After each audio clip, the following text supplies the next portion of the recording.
Don't listen if you live in an apartment. Story 1. Thin Walls. I'm going to tell you something that happened to me 3 years ago, and I need you to understand, I'm not crazy. I'm not looking for attention. I'm telling you this because if you live in an apartment, you need to be careful about what you listen to through those thin walls. My name is Sarah, and at the time this happened, I was 26, fresh out of grad school, and drowning in student loans. I'd landed my first real job as a marketing coordinator at a small firm in downtown Portland, and my salary was, well, let's just say it wasn't exactly covering my dreams of a spacious loft apartment. That's how I ended up at Maplewood Gardens. And before you get any ideas, there were no gardens, and the only maple tree on the property had been dead for at least a decade. It was one of those 1970s apartment complexes that had seen better days, with thin walls, thinner carpets, and the kind of neighbors who seemed to collect in places where the rent was just barely affordable. The apartment itself wasn't terrible. A small one-bedroom on the second floor, Unit 2B. The previous tenant had left behind a few pieces of furniture, including a decent couch and a coffee table that had seen better years. The walls were painted that generic beige color that screams, "We don't care," and the kitchen was barely big enough for one person to stand in comfortably. But here's the thing about cheap apartments. You learn to live with certain realities. The heater that clanked like a dying robot at 3 a.m., the upstairs neighbor who apparently practiced tap dancing for the Olympics, the couple next door who seemed to think the entire building needed to hear their relationship drama. That couple lived in 2A, right next to me. The walls between our units were so thin that I could hear their TV clearly enough to follow entire episodes of whatever reality show they were binge-watching. I could hear their phone conversations, their arguments, even their kitchen timer going off when they were cooking. At first, it was just annoying. I'd put in earbuds or turn up my own TV to drown them out. But after a few weeks, I started to recognize patterns. The woman, I'll call her Lisa, had this distinct laugh, kind of nasal and sharp. The man, let's say Tom, had a deeper voice that carried through the walls like a bass drum. They fought a lot. Not violent fights, just constant bickering. About money, about whose turn it was to do dishes, about Tom's mother calling too much. Normal couple stuff, I guess, but when you're forced to hear every word of it through paper-thin walls, it gets old fast. I'd been living there for about 2 months when things started to get weird. It was a Tuesday night in October. I remember because I'd just finished a particularly brutal day at work. Our biggest client had decided to completely rebrand 3 days before their product launch, and I'd spent 14 hours trying to salvage the marketing campaign. I was exhausted, stressed, and all I wanted was to collapse on my couch with a glass of wine and some mindless Netflix. I'd just settled in when I heard Tom's voice through the wall. "Lisa, we need to talk." His tone was different that night. Serious. Almost cold. I tried to ignore it, but something about the way he said it made my skin crawl. "What about?" Lisa's voice was smaller than usual, cautious. "You know, what about?" There was a long pause. I found myself holding my breath, waiting for her response. "Tom, I don't know what you mean." "Don't lie to me, Lisa. I found the messages." "What messages?" "The ones on your phone, the ones you thought you deleted." I should have turned up my TV. Should have put in earbuds, should have minded my own business, but something about Tom's voice kept me frozen in place. It was flat, emotionless, like he was reading from a script. "Tom, you're scaring me." "Good. You should be scared." The conversation went on for another hour. Tom accused Lisa of cheating, of lying, of things I couldn't quite make out through the wall. Lisa denied everything, her voice getting higher and more desperate as the night went on. Finally, around midnight, it got quiet. I figured they'd either resolved whatever was going on or gone to bed angry. I was too tired to think much about it, so I brushed my teeth and went to sleep. The next morning, I heard Lisa's car start up at the usual time, 7:30 a.m. sharp. She worked at a dental office across town and always left at the same time. Tom's schedule was more irregular. He did some kind of freelance work from home, so he didn't have set hours. But that day, something was different. I didn't hear Tom moving around the apartment. No TV, no music, no footsteps. Just silence. I didn't think much of it at first. Maybe he was sleeping in. Maybe he was sick. Maybe he was just having a quiet day. But the silence continued for 3 days. On Friday, I was getting ready for work when I heard Lisa's key in the lock next door. She was back from her usual Thursday night at her sister's place. I'd overheard her mention it to Tom the week before. "Tom?" she called out. "Are you here?" No response. "Tom, your car is in the parking lot. I know you're here." I paused in the middle of putting on my mascara. Something about her tone made me uneasy. "Tom, this isn't funny." "Where are you?" I heard her walking around the apartment, opening doors, calling his name. After about 10 minutes, she stopped calling. But here's where it gets weird. That evening, around 8 p.m., I heard Tom's voice through the wall. "Lisa, we need to talk."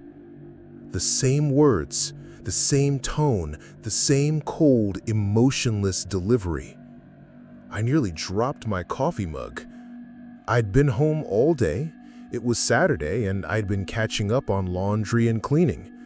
Tom's car had been in the parking lot all week, but I hadn't heard him moving around at all. Not a single sound. "Tom?" Lisa's voice was shaky. "Where have you been? I've been looking for you since yesterday." "You know, what about?" Wait, that wasn't right. That wasn't what he'd said before.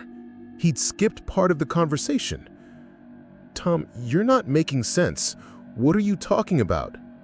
"Don't lie to me, Lisa. I found the messages." My blood went cold. It was the exact same conversation, word for word. Tom was saying the exact same things he'd said Tuesday night. "What messages?" "Tom, we already talked about this. You were wrong about those messages, remember? They were from my cousin Jessica. The ones on your phone, the ones you thought you deleted." He wasn't responding to what she was saying. He was just continuing the script. "Tom, stop it. You're scaring me." "Good. You should be scared." I grabbed my phone and started recording. I don't know why. Some instinct told me I needed proof of what I was hearing. The conversation continued exactly as it had before. Every word, every pause, every inflection. Lisa kept trying to break through to get Tom to respond to what she was actually saying, but he just kept following the same script. After an hour, it stopped, just like before. I sat in my living room, staring at my phone, the recording still running. 42 minutes and 18 seconds of the most unsettling conversation I'd ever heard. The next morning, I heard Lisa's car start up at 7:30 a.m., right on schedule. But this time, I was ready. I called in sick to work and spent the day listening, waiting. Tom's apartment was silent all day. No footsteps, no TV, no toilet flushing, nothing. I even went outside and checked the parking lot. His car was there, covered in a thin layer of dust like it hadn't been moved in days. At 8 p.m., exactly, it started again. "Lisa, we need to talk." I had my phone ready this time. I recorded the entire thing, every word identical to the night before. Lisa's responses were different. She was getting more frustrated, more frightened, but Tom's lines never changed. This went on for 2 weeks. Every night at 8 p.m., Tom would start the conversation. Lisa would come home to find him missing, search the apartment, call his name, and then at 8 p.m., he'd be there, saying the same words in the same order. Lisa was falling apart. I could hear her crying during the day, making phone calls to Tom's friends and family, asking if anyone had seen him. She filed a missing person report, but the police couldn't do much since Tom kept appearing every night. I wanted to talk to her, to tell her what I was hearing, but how do you explain something like that? How do you tell someone that their boyfriend is having the same conversation with them every night for 2 weeks, and he doesn't seem to realize he's doing it? The breakthrough came on a Thursday night. I was recording as usual when I heard Lisa's voice change. Instead of trying to reason with Tom, she said something different. "You're not Tom." The conversation stopped. For the first time in 2 weeks, there was complete silence. "You're not Tom," she said again. "Tom is gone, isn't he?" "Lisa, we need to talk." "No, I'm done talking. I'm done pretending this is normal. Whatever you are, wherever Tom is, I want him back. You know what about—" "Stop it! Stop saying that! Where is he? What did you do with him?" The silence stretched on for what felt like hours. I was holding my breath, phone pressed against the wall, waiting for something to happen. Then I heard footsteps, heavy, deliberate footsteps moving through Lisa's apartment, but they weren't coming from the direction of Tom's voice. They were coming from the other side of the apartment, near the bedroom. "Lisa?" It was Tom's voice, but different, confused, weak. "Lisa, where am I? What's happening?" "Tom!" Lisa's voice was filled with relief and terror in equal measure. "Oh my God, Tom! I've been looking for you for weeks. Where have you been?" I don't know. I remember arguing with you about something and then nothing. It's like I've been asleep, but I could hear everything.